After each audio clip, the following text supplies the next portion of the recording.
Well, and then also, Tim, before you go to jail, you get an appeal. And the appellate courts are a lot saner than the original criminal courts. So Trump is not allowed to leave the state.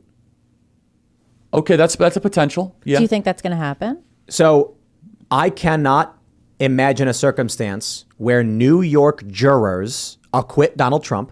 No, I can't imagine that either. I cannot imagine a circumstance. It just takes one. Yeah, but then it's just a mistrial, and then it's but so that we're dealing with time, right? And so they'll say, right now Donald Trump has gone to New York voluntarily. He's going to surrender. I'm glad he did. I don't believe there's a strong probability a judge remands him into custody because of the fear of what would happen if they do. But it would be just, they don't do that in New York anymore. But we're talking about Donald Trump.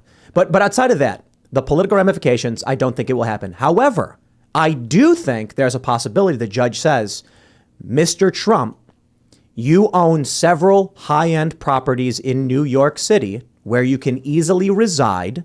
Do not leave the state for the duration of this trial.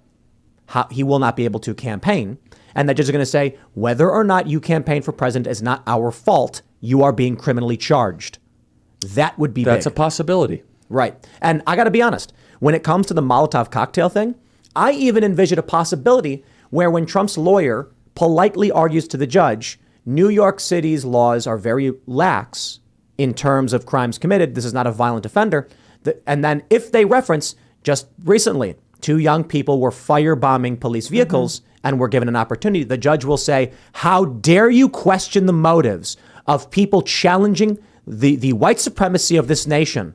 Donald Trump is a white. I would not be surprised if that's what happened. You're more cynical than I am. Did you see what Do you Eric think Adams a said New York today? City judge? No, I don't. Like, I'm just not as like forthright in just thinking the whole legal system will collapse. Here's why I think you might be wrong, Tim. Just to play devil's advocate, is that the room for error here is very limited. Every comma is going to be dissected by the legal community here. People could get disbarred. This is not some sort of fringe case in Ithaca, New York. Everybody involved in this is going to be examined on the appellate level. They could lose their law license. There could be complaints filed against them. You might be right. The whole system might be so corroded and might be so poisoned.